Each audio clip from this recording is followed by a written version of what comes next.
on this biannual sanctions schemes.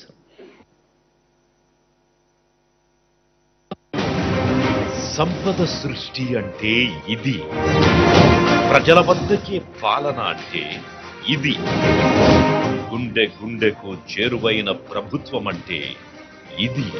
గడప గడపలోనూ సంతోషం చూడాలని, ఇంటింట ఆనందం ఉండాలని తప్పించే మనసు మన ప్రభుత్వంది అని చెప్పడానికి గర్వపడతా ఉన్నా.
వెళితే అదే ఈ ప్రభుత్వం మాత్రం కార్డులు లబ్ధిదారులను పెంచుకుంటూ వెళుతున్న విధం కనిపిస్తోంది. నవరత్న పథకాలు ఏవైనప్పటికీ టెక్నికల్ ఇష్యూస్ వల్ల మధ్యలో ఆగిపోయి డబ్బులు పడకుండా ఉన్న వాళ్ళకి మళ్ళా బయోన్న శాంక్షన్ అనే దాంట్లో అప్లై చేసుకొని మళ్ళా డబ్బులు రావటం అనేది నాకు చాలా సంతోషంగా ఉంది. డాక్యుమెంట్స్ అవన్నీ తీసుకొని ఇంటికి వచ్చి తిరిగి అవన్నీ చేసి వస్తాయమ్మా నీకేం పర్వాలేదు అని చెప్పి ధైర్యం ఇచ్చారు.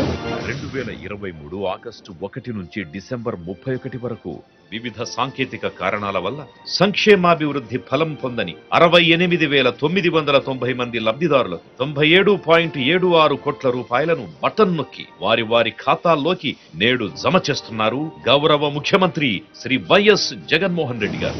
2021 డిసెంబర్ నుంచి అర్హులై ఉండి లబ్ధి పొందని వారిని గుర్తించి వారి కోసం ఈ 5 పర్యాయాలుగా వెచ్చించిన మొత్తం 1,744.76 కోట్లు. వీటితో పాటు కొత్తగా అర్హులైన మరో 1,17,161 మంది పెన్షన్లు, ఇంకో 6,314 మందికి ఆరోగ్యశ్రీ కార్డులు, మరో 1,11,321 మందికి రైస్ కార్డులు, ఇంకో 34,623 మందికి ఇళ్ల పట్టాలను కూడా నేడు అందిస్తోంది జగనన్న ప్రభుత్వం. అధికారంలోకి వచ్చిన 55 నెలల్లోనే వివిధ సంక్షేమ పథకాల ద్వారా లంచాలకు వివక్షకు తావు లేకుండా డీబీటీ రూపంలో నేరుగా లబ్ధిదారులకు అందించిన ఆర్థిక సాయం 2,46,551 కోట్లు. ఇది నభూతో నభవిష్యతి, గతం చూడని ప్రగతి. జగనన్నకు మాత్రమే సాధ్యమైన ప్రజా పరిపాలనా ప్రఖ్యాతి.